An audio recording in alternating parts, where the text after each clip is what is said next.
ఆదౌ పూజ్యో గణాధిపః తల్లి నిన్ను దలంచి పుస్తకము చేతన్బూనితిన్ నీవు నా ఉల్లంబందున నిల్చి జృంభణముగా నుక్తుల్ సుశబ్దంబు శోభిల్లగా వల్కము నాదు వాక్కునన్ సంప్రీతిన్ జగన్మోహిని ఫుల్లాబ్జాక్షి సరస్వతి భగవతి పూర్ణేందు బింబానన అని ముందుగా ఈ లోకానికి జ్ఞానాన్ని అందించే సరస్వతి మాతకు నమస్కరించుకుంటూ కాయ్ టీవీ మీడియా ప్రేక్షకులకు శ్రీ పంచమి పర్వదిన శుభాకాంక్షలు తెలియజేస్తూ మాఘశుద్ధ పంచమిని శ్రీ పంచమి, మదన పంచమి, వసంత పంచమి అని పిలుస్తాము. అంటే ఈ పవిత్రమైన రోజు సరస్వతీమాత జయంతి.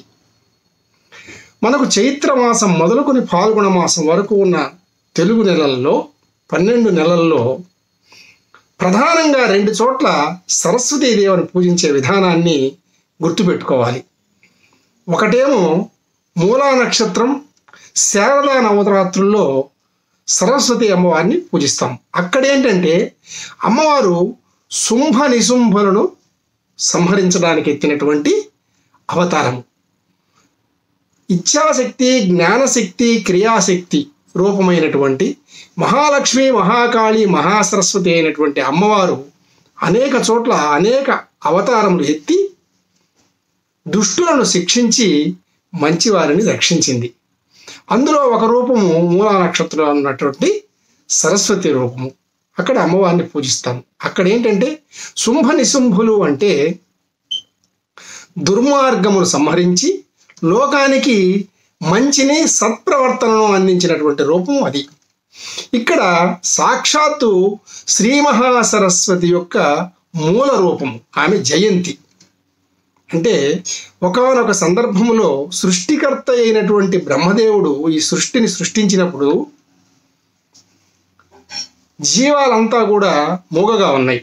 ఆ సందర్భంలో ఆయన శ్రీ మహావిష్ణువును సంప్రదించటం, శ్రీ మహావిష్ణువు బ్రహ్మదేవుడు కలిసి పరమశివుని దగ్గరికి వెళ్ళటము, శివుని యొక్క శరీరం నుంచి ఒక పరమాద్భుతమైనటువంటి రూపం బయటికి రావటము, ఆ రూపము ఈ శ్రీ పంచమి రోజున ఉద్భవించటము, ఆమె శ్రీ మహాసరస్వతి దేవి.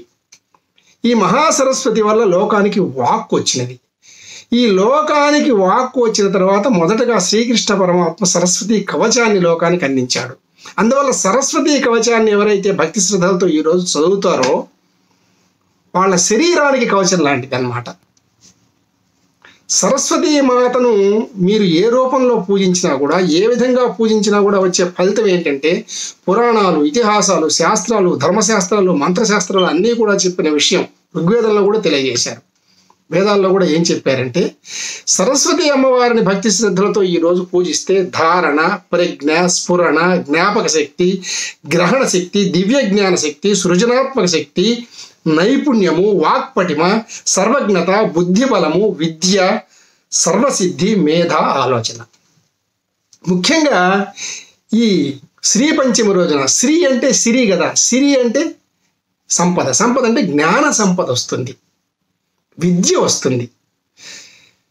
విద్యార్థులంతా కూడా ఈరోజు సరస్వతీ మాత ముందు తమ తమ పుస్తకాలు, అంటే ఈ లోకంలో ఉన్నటువంటి 64 కళలు, చతుషష్ఠి కళల్లో ఎవరు ఏ విద్యలో ప్రావీణ్యం పొందినా ఆ విద్యకు సంబంధించినటువంటి వస్తువులను సరస్వతీ మాత ముందు పెట్టుకొని విద్యార్థులైతే పుస్తకాలు, పెన్నులు పెట్టుకుంటారు, మిగతా వాళ్ళు వాళ్ళ పనిముట్లైనా పెట్టుకుంటారు. అది కూడా విద్యే కదా. అమ్మవారిని పూజిస్తారు. అంటే ఆ విద్యలో వాళ్ళు నిష్ణాతులు కావాలనేటటువంటి సత్సంకల్పంతో అమ్మవారిని పూజిస్తారు. ధ్యాన, ఆవాహనాది షోడశోపచార పూజా విధానంలో ఈరోజు అమ్మవారిని అందరూ పూజించాలి. ఇంకా కూడా శ్రీ సూక్త విధానంలో అమ్మవారిని పూజించవచ్చు.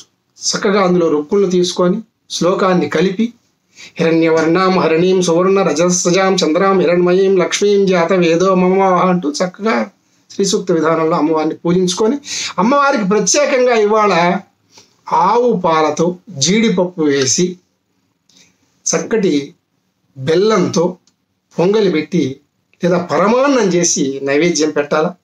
తెల్లటి పదార్థాలన్నీ కూడా అమ్మవారికి నైవేద్యాలు పెడతారు. ఎందుకంటే అమ్మవారి యొక్క రూపము ఆమె వీణ పుస్తకధారిణి, ధవల వస్త్రధారిణి, తెల్లటి స్వరూపం. తెలుపు దేనికండి? శాంతికి, జ్ఞానానికి ప్రతీక. అందువల్ల తెల్లటి రూపంలో ఉన్నటువంటి సరస్వతి అమ్మవారిని ఈరోజు కూడా సమస్త జనులు ఆసేతు సీతనగ పర్యంత ధరావలయాంతరంలో అందరూ పూజిస్తారు సరస్వతి మాతను. అసలు మహాకవులంతా కూడా సరస్వతి మాతను పూజించిన వాళ్ళే. వాల్మీకి మహర్షి రామాయణ ప్రారంభంలో సరస్వతి మాతను పూజించాడు, వ్యాసుడు పూజించాడు, యాజ్ఞవల్కుడు పూజించాడు, కౌండిన్య, అత్రి, మరీచి, ఆ మహర్షులందరూ కూడా, సప్తఋషులు అందరూ కూడా అమ్మవారిని పూజించి ఆమె అనుగ్రహానికి పాత్రులైన వాళ్ళే. తద్వారా జ్ఞానాన్ని పొందారు. ఆ పొందిన జ్ఞానాన్ని మనకు లోకానికి అందించారు. శంకరాచార్యుల వారైతే అసలు సరస్వతి మాతను ఎంత గొప్పగా పొగిడారో, కొనియాడారో, శ్లోకాలు రాశారు చక్కగా. పోతనామాచుల వారు చెప్పేదేముంది, అమ్మవారి మీద ఎలాంటి పద్యాలు మనకు అందించారో మీకు తెలుసు. పోతనామాచుల వారు అలా భావన చేశారట ఒకరోజు కూర్చొని. ఆయనకు కారణజన్ముడు కదండి. ఆయన పద్యాలన్నీ మనల్ని రసానందమున కందలింప చేస్తాయన్నమాట. ఒక భావం చేశారు, ఏంటి సరస్వతి అమ్మవారు తెల్లగా ఉంటుందే, నాకు ఇంకా కనిపించలేదే అని తవనపడ్డాడు అని ఆయన ఒక పద్యాన్ని అలా చెప్పాడండి మనకు. శారద నీరదేందు ఘనసార పటీర మరాళ మల్లికాహార తుషారఫేన రజతాచలకాశ ఫణీశ కుంద మందార సుధాపయోధి సితతామర సామర వాహిని శుభాకారత నొప్పు నిన్ను మదిగానగ నిన్నుడు గల్గు భారతి. ఈ పద్యాన్ని పిల్లలకు చెప్తే అండి ఎంత జ్ఞానవంతులు అవుతారండి. ఇవన్నీ తెల్లటి వస్తువులు, అనేక తెల్లటి వస్తువుల్లో అమ్మవారిని ఆయన స్మరణ చేసుకున్నాడు, ఊహించుకున్నాడు, తర్వాత ప్రత్యక్షం చేసుకున్నాడు. మహానుభావుడు కదా. శరత్ చంద్రుడితో, తెల్లటి కర్పూరంతో, చందనంతో, రెల్లుగడ్డితో, తెల్లటి నురగతో, నీటి బిందువులతో, కైలాసం తెల్లటి కొండతో, తెల్లటి గంగా నీటితో, మల్లెపూల దండతో, ఇలా అనేక విధమైన తెలుపు వస్తువులతో ఆయన అమ్మవారు ఇలా ఉంటుందా, ఇంత తెల్లగా ఉంటుందని ఊహించుకున్నట్ట. ఇంత గొప్ప పద్యం అది. అందరూ పిల్లకాయల చేత కంఠస్థం చేయించాల. అందుకనే ఈ సరస్వతి జయంతి అంటే ఈ శ్రీ పంచమి రోజు తల్లిదండ్రులు తపన పడతారండి. ముఖ్యంగా మనకు దక్షిణ భారతదేశంలో బాసర, అక్కడ యుద్ధం అయిపోయినాక, మహాభారత యుద్ధం అయిపోయిన తర్వాత వ్యాసుడు వచ్చి గోదావరి తీరంలో తపస్సు చేసుకొని అక్కడ అమ్మవారిని ప్రతిష్ఠించాడండి. అందుకనే దాన్ని వ్యాసరాసలు దాన్ని కాలక్రమంలో బాసర అయింది. అక్కడికి వెళతారండి మనకు దక్షిణ భారతదేశంలో ఎక్కువగా. అక్కడే కదా వర్గలు కానీ ఎక్కడైనా సరస్వతి అమ్మవారి యొక్క దేవాలయం ఎక్కడుంటే అక్కడికి వెళతారు. వెళ్ళలేని వాళ్ళు ఇంట్లోనే చక్కగా అక్షరాభ్యాసం చేయిస్తారు ఈరోజు పిల్లల చేత. ఈ శ్రీ పంచమి రోజు పిల్లలకు అక్షరాభ్యాసం చేయిస్తే మేధావులు అవుతారు, బుద్ధిమంతులు అవుతారని, జ్ఞానవంతులు అవుతారని ప్రతి తల్లిదండ్రులు తపన పడి చేయిస్తారు. చక్కగా బీజాక్షరాలు రాయిస్తారు. ఎందుకంటే పరమేశ్వరుడి యొక్క శరీరం నుంచి ఉద్భవించిన మాత కాబట్టి వాళ్ళు కూడా పూజించారు ఆమెను. యా కుందేందు తుషారహార ధవళ యా శుభ్రవస్త్రాన్విత యా వీణావరదండ మండితకర యా శ్వేత పద్మాసన యా బ్రహ్మ అచ్యుత శంకర ప్రభృద్భిర్దేవై సదా పూజిత సామాం పాదు సరస్వతి భగవతి నిశ్శేష జాడ్యాపహ. జాడ్యాలని తొలగిపోతాయి, సోమరిపోతనం తొలగిపోతుంది, అజాడ్యం అన్నమాట వచ్చేస్తుంది. బ్రహ్మ విష్ణు మహేశ్వరుడు పూజించారు, ఆదిగా గల దేవతలందరూ పూజించారట. సా మాం పాతు సరస్వతి భగవతి అన్నారు. వీడా పుస్తకధారిణి అయిన, ధవళ వస్త్రధారిణి అయినటువంటి అమ్మవారిని వాళ్లే పూజించారు. అందువలనే ఈ సరస్వతి మందిరాలకు వెళ్ళినప్పుడు, దేవాలయాలకు వెళ్ళినప్పుడు కానీ, ఇంట్లో కానీ ప్రారంభంలో చిన్నపిల్లలకు అక్షరాభ్యాసం రోజున ఓం నమః శివాయ సిద్ధం నమః అని పలకల మీద రాయించి, లేదంటే బియ్యం మీద రాయించి, ఒక పళ్ళెల్లో బియ్యం పోసి వాటి మీద రాయిస్తారు. సాక్షాత్తు పరమేశ్వరుడి స్వరూపమే కదా ఆమె. మహాజ్ఞానవంతులు అవుతారు. కాబట్టి ఈ శ్రీ పంచమికి అంత విశిష్టత ఉందండి. అసలు మహాభారతంలో మహానుభావుడైనటువంటి ఎర్రాప్రగడ ప్రబంధ పరమేశ్వరుడు, శంభుదాసుడు బిరుదాంకితుడు, పరమేశ్వరుడు ప్రత్యక్షమైనడు ఆయనకు. ఆయన సరస్వతి అమ్మవారిని గురించి ఒక చక్కటి పద్యాన్ని రాశాడు, మనకు అందించాడని పరిశోధకులు తెలియజేస్తున్నారు. దానినే పోతన గారు కూడా ఇష్టపడి నిక్షిప్తం చేసుకున్నాడు తన పద్యాల్లో అని చెప్పి మనకు చాలామంది ఆధ్యాత్మిక పరిశోధకులు తెలియజేశారు. ఎవరు రాస్తే ఏంటి, పోతన రాస్తే ఏమి, ఎర్రాప్రగడ రాస్తే ఏమి పద్యం అండి. అంబ నవాంబుజోజ్వలకరాంబుజ శారద చంద్ర చంద్రికాడంబర చారుమూర్తి ప్రకట స్ఫుట భూషిత రత్న దీపికా చుంబిత దిగ్విభాగ శృతి సూక్త వివిక్త నిజ ప్రభావ భావాంబర వీధి విశ్రుత విహారి ననున్ కృపజూడు భారతి. ఎన్ని పేర్లు అమ్మవారికి, భారతి, శారద, భార్గవి, అన్ని అమ్మవారి పేర్లే. కాబట్టి ఈ శ్రీ పంచమి రోజున ఒక పద్యమో, ఒక పాటో, ఒక శ్లోకమో మీకు తోచిన విధంగా అమ్మవారిని పూజించుకోవాలండి. ముఖ్యంగా సరస్వతి అమ్మవారి గుడి దగ్గరలో కనుక ఉంటే వెళ్ళి ఈరోజు అమ్మవారికి చక్కగా పూజలు చేయించుకోవటం, నమస్కరించుకొని రావటం. ఏమి లేకపోతే ఓం శ్రీ మహాసరస్వత్యే నమః. ఒక చిన్నపిల్లలే కదండి, పసిపిల్లవాళ్ళ దగ్గర నుంచి వయోవృద్ధుల వరకు అందరూ కూడా సరస్వతి మాతను పూజించినందువల్ల జ్ఞాపక శక్తి వస్తుందండి, ప్రజ్ఞాపాఠవాలు వస్తాయి. అందుకనే ఈరోజు సరస్వతి మాత ఆలయాల్లో గురువు గారు చక్కగా ఆశీర్వచనం చేస్తారు. చక్కగా తత్ర భవతాం భూసురాణం శ్రీమత్ పాదార విందమూలే కృత ప్రణామౌ బుద్ధిమంతో ధారణావంతో ప్రజ్ఞావంతో ధనధాన్య సమృద్ధివంతో చ భూయాస్తామతి భవంత శ్రీమంతో మహాంతో గృహంతు అని చెప్పి ఆశీర్వచనం చేస్తారు. కాబట్టి మన సనాతన ధర్మంలో